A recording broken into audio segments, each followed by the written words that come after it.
क्या आपको लगता है कि जो टॉपर्स होते हैं वो पैदा ही जीनियस होते हैं? क्या एक एवरेज स्टूडेंट बच्चा 90% कभी नहीं ला सकता? अगर आपका जवाब हाँ है तो ये वीडियो आपके लिए, और ये वीडियो पूरी देखना। ठीक है।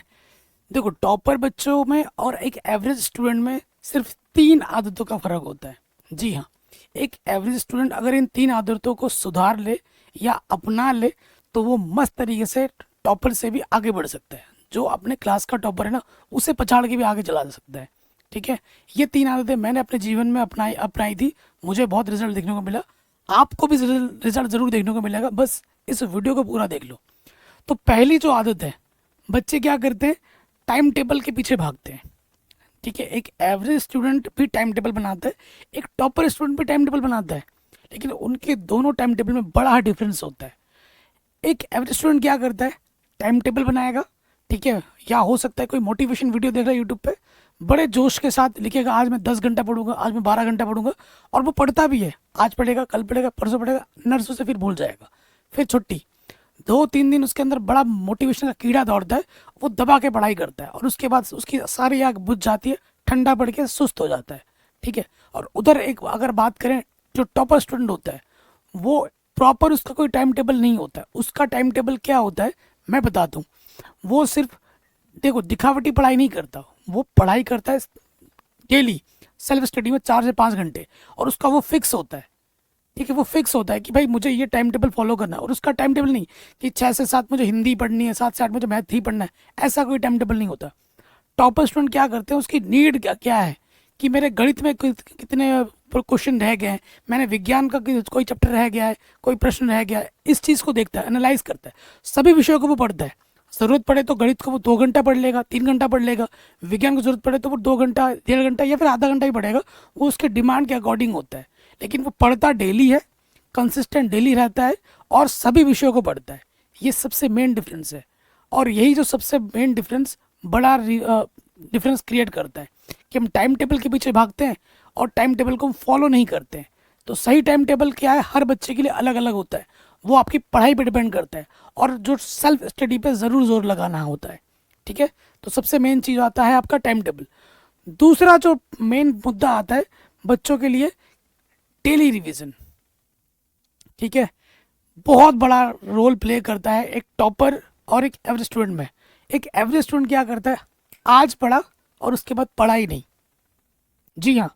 आपने देखा होगा, बहुत से बच्चे होते हैं स्कूल या फिर कोचिंग से घर आते हैं, अपनी नोटबुक, अपनी किताबें फेंक देंगे इधर उधर, बस किताब बिस्तर पे फेंक दिया और मस्त लेट के चिल मार के मूवी देख रहे हैं, स्क्रॉल कर रहे हैं, इन सब में अपना टाइम वेस्ट कर देंगे। रिवीजन तो नहीं करेंगे। रिवीजन के नाम से उनमें पता नहीं क्या बीमारी आ जाती है, बुखार चढ़ जाता है। रिवीजन नहीं करते हैं। और जबकि एक जो टॉपर स्टूडेंट होता है, वो अपने रिवीजन के लिए, जो भी वो पढ़ाई कर रहा है, हर विषय के रिवीजन के लिए 20 से 30 मिनट ज़रूर रखता है, सिर्फ रिवीजन के लिए। और ये सबसे बड़ा डिफरेंस है। जी हाँ। जो टॉपर और एवरेज स्टूडेंट में सबसे बड़ा डिफरेंस ये रिवीजन का ही होता है। RRR, revision revision revision plus practice. ये चीज़ जो बच्चा करेगा उसे भगवान भी नहीं रोक सकता टॉपर बनने से। प्रैक्टिस में क्या आता है कि रिवीजन करने के बाद प्रैक्टिस क्वेश्चन बनाइए, प्रश्नों को देखिए, और प्रश्नोत्तर जो भी किया है आपने उसको रिवाइज कीजिए, और उसके साथ प्रैक्टिस के बाद आप टेस्ट ज़रूर दीजिए। तो आपका रिवीजन कितना हो रहा है, कितना प्रैक्टिस हो रहा है, वो आपको दिख भी जाएगा कि आपका टेस्ट अगर अच्छा जा रहा है, सारे क्वेश्चन आपसे हो पा रहे हैं, तो आपने रिवीजन अच्छा किया, आपने की प्रैक्टिस अच्छी है, सब कुछ सही चल रहा है। लेकिन एवरेज बच्चा क्या करता है, वो प्रैक्टिस ही नहीं करता, रिवीजन ही नहीं करता भाई। और ये सबसे बड़ी दुविधा है। ठीक है। तो रिवीजन जरूर करना है, ये सबसे बड़ा बच्चे मिथ करते हैं। ठीक है। उसके बाद अगला क्या है, स्मार्ट स्टडी। जो टॉपर बच्चे होते हैं ना, वो बहुत ज़्यादा स्मार्ट होते हैं। और एक एवरेज स्टूडेंट बच्चा क्या होता है, वो स्मार्ट स्टडी को ध्यान नहीं देता। अगर मेहनत कर भी रहा है तो वो मेहनत ही कर रहा है, लेकिन जो स्मार्ट स्टडी है वो नहीं करता। देखो, अगर आप मेरे चैनल से पढ़ रहे हो तो मैं आपको बताता हूँ कि ये चैप्टर है, ये टॉपिक है, ये प्रश्न है, बोर्ड एग्जाम के पैटर्न के अकॉर्डिंग ये इंपॉर्टेंट है, ये इस साल आया है, इस साल आ सकता है, ऐसे बताता हुआ चलता हूँ शुरू से। ठीक है। क्योंकि मैं हमेशा टॉपर रहा हूँ, और मेरा जो पढ़ाने का टेक्निक होता है कि मेरा हर बच्चा टॉपर बने, ये मेरा एक मानसिकता है। और मैं हर एक चीज़ जो बच्चों को पढ़ाता हूँ वो इस हिसाब से पढ़ाता हूँ कि भाई, अगर मेरे टीचर मुझे पढ़ा रहे होते तो ये टॉपिक, ये प्रश्न कितनी आसानी के साथ मैं समझ सकता था, उस आसानी को ध्यान में रखते हुए पढ़ाता हूँ। मैं जब पढ़ाता हूँ तो मैं खुद को टीचर नहीं, खुद को एक स्टूडेंट समझता हूँ और उस हिसाब से पढ़ाता हूँ कि ये जो मेरे दोस्त भाई बंधु मेरे को देख रहे हैं तो इनको एक बार में आ जाना चाहिए, इस हिसाब से पढ़ाता हूँ। और आप पढ़ते भी हो और आप कहते हो सर मज़ा आ गया, जो चीज़ हमें स्कूल में समझ में नहीं आ रही थी, जो चीज़ हमें कोचिंग में समझ नहीं आ रही थी, वो आपने सर एकदम हलवा बना दिया। ऐसा होता है। देखो, जो टॉपर बच्चा होता है वो क्या करता है, एनसीईआरटी पढ़ता है, क्योंकि बोर्ड एग्जाम में एनसीईआरटी से ज़्यादा प्रश्न आते हैं। और जब वो पढ़ाई कर रहा होता है, इम्पॉर्टेंट टॉपिक क्या है, प्रीवियस क्वेश्चंस क्या है, इस चैप्टर के कौन से क्वेश्चन एग्जाम में बार बार पूछे जाते हैं, बोर्ड एग्जाम का पैटर्न क्या है, उस चीज़ को ध्यान में रखते हुए वो अपनी तैयारी शुरू से करता है। ठीक है। और स्मार्ट स्टडी वो शुरू से करता है। कई बच्चे क्या करते हैं कि भैया मैं तो पहले पूरा सिलेबस करूंगा और एग्जाम के 2 महीने 1 महीने पहले इंपॉर्टेंट क्वेश्चंस करूंगा, रिवीजन करूंगा। भैया मैं तो ऐसे ही करता हूँ। तो भाई तुम ऐसे ही करोगे तो ऐसे ही तुम्हारा सपना जो है टॉपर बनने का वो कभी पूरा नहीं होगा, है ना बच्चों। तो टॉपर अगर बनना है तो ज़्यादा नहीं कि भाई 10 आदतें करनी है, दिन भर पढ़ाई करनी है, ये करना है वो करना नहीं, सिर्फ इन 3 सिंपल आदतों को सुधारिए या अपनाइए जो मैंने आपको बोला, और अपना के देखिए।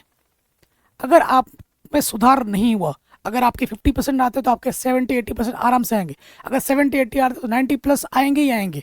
और जब ये कंसिस्टेंट अपने में रखोगे तो तुम्हें टॉपर बनने से भगवान भी नहीं रोक पाएगा। ठीक है। ज़्यादा बड़ा चेंज नहीं होता है एक एवरेज और टॉपर में। मैं आपको बता दूं, मैं क्लास 4वीं तक एक एवरेज स्टूडेंट था। मेरे क्लास का जो मेरा दोस्त है वो टॉपर था। तो मैंने सोचा यार जब मेरे साथ ये खाता पीता घूमता है, मेरे सारे टीचर इसको ही पढ़ाते हैं, उस छोटे से बच्चे को ये समझ में आ गई थी, तो भाई मैं टॉपर क्यों नहीं बन सकता। और 5वीं में क्लास का फर्स्ट पोजीशन मेरा था। अगर तुम बोलोगे ना मार्कशीट दिखा सकता हूँ, आज भी वो मार्कशीट मैंने संभाल के रखी है कि भाई वो मेरा पहला अचीवमेंट था। और जब तुम एक बार टॉपर बन जाते हो, तुम्हें एक बार स्वाद चख जाता है ना, टॉपर क्लास का फर्स्ट पोजीशन तुम आ गए, तो वो जो तुम्हारी अच्छाई बोलेंगे तुम्हारे क्लास टीचर, तुम्हारे दोस्त, उस अच्छाई सुनने की एक आदत पड़ जाती है कि हर कोई बोले कि भाई ये टॉपर, ये बच्चा पढ़ने में अच्छा है। तो वो उस अच्छी चीज़ें सुनने की हमें आदत हो जाती है, और उस आदत के लिए, उस अच्छी चीज़ सुनने के लिए हम और कड़ी मेहनत करते हैं। और जब से मेरी क्लास 5th में फर्स्ट पोजीशन आई, 6th में, 7th में, 8th में, 9th में, 10th में, 11th में, 12th में, BSc, MSc, हर जगह मैं फोड़ता रहा हूँ। और ये चीज़ आप भी कर पाओगे, बस खुद में कुछ परिवर्तन लाना है। और ये कुछ टफ काम तो मैंने बोला नहीं है, हर बच्चा कर सकता है। ठीक है। अगर आप इस वीडियो को देख के आपको थोड़ा सा भी फायदा मिला और आप चाहते हो कि मैं 90+ ला के रहूँगा, मैं टॉपर बन के रहूँगा, तो प्लीज़ कमेंट में लिख देना कि मैं 90+ देकर ला कर रहूँगा। ठीक है। इस वीडियो को प्लीज़ शेयर करें अपने दोस्तों के साथ, खुद को मोटिवेट करें, और चैनल पर नए तो प्लीज़ सब्सक्राइब जरूर करें। जय हिंद। मिलते हैं आपसे नए वीडियो में।